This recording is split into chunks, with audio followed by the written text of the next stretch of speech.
Pertemuan pertama kita tentang perkenalan terhadap aerodinamika. Eh, Khusus untuk pertemuan kali ini, kita tentunya berkenalan dengan apa itu aerodinamik.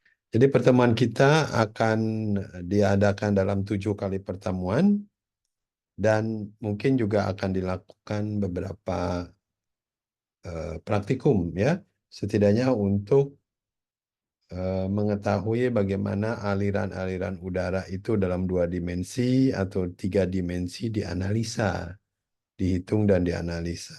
Nah, di sini ada kira-kira ada 5 pertanyaan penting ya, yang mudah-mudahan akan kita pelajari di mata kuliah aerodinamika ini. Pertama, Anda perlu mengetahui tentang gaya dan prinsip dasar aerodinamika.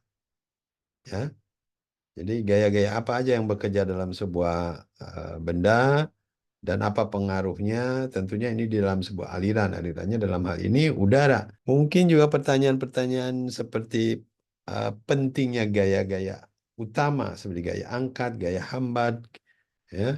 Dan apa pengaruhnya dalam desain sebuah aerofoil? Ya, aerofoil itu biasanya sengaja kita desain untuk mencapai kriteria-kriteria tertentu. Misalkan ingin menghasilkan gaya angkat tertentu, efisiensi tertentu, ya, dan lain-lainnya. Nanti kita coba pelajari yang ada di sayap, yang ada di sirip, yang ada di aileron, elevator, dan lain-lain. Apa pengaruh lapisan batas terhadap aerodynamic performance atau pesawat performance? Ya, itu perlu dipelajari juga.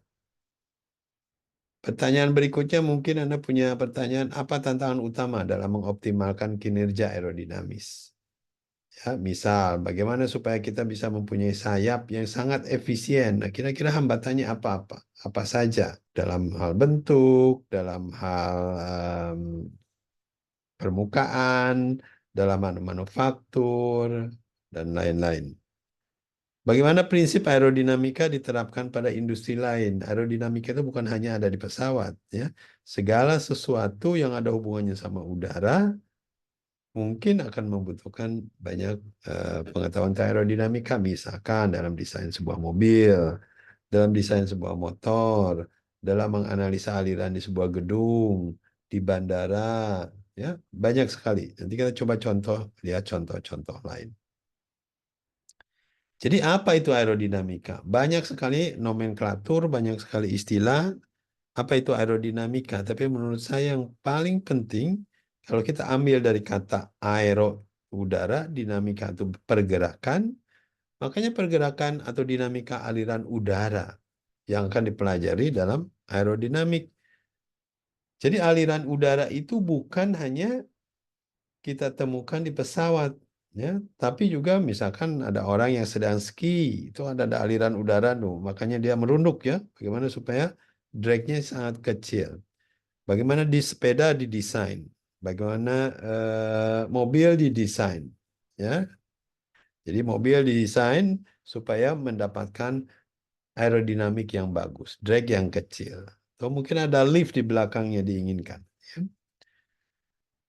Atau mungkin pesawat kalau dia terbang berdekatan dengan yang lain, ya, harus seperti apa terbangnya? Ya, misalkan harus biasanya kalau kita lihat burung, ya, lagi terbang, dia akan membentuk sebuah konfigurasi tertentu. Kenapa itu terjadi? Ya. Nah, kalau kita lihat itu di sebuah pesawat itu tentunya ada putaran-putaran udara, vortex. Ya, kalau kita bisa terbang di atas vortex sehingga ada gaya angkat tambahan, makanya tentu pesawat bisa eh, terbang dengan lebih efisien.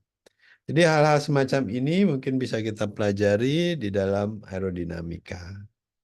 Jadi penting sekali kita mempelajari aerodinamika untuk mengetahui performance kinerja daripada sebuah benda. Dalam hal ini mungkin pesawat atau orang, ya, sepeda atau mobil. Mudah-mudahan dengan banyak mempelajari tentang aerodinamika, Anda bisa menjadi manusia-manusia yang diandalkan di Indonesia ya untuk bisa membantu Indonesia mempunyai industri pesawat yang canggih. Ya, saat ini industri pesawat di Indonesia, PT Dirgantara Indonesia sudah banyak membuat pesawat-pesawat. Ya, salah satunya pesawat 219 yang tahun 2024 ini lagi sedang banyak order nih. Salah satu order dari negara Kongo. Ya.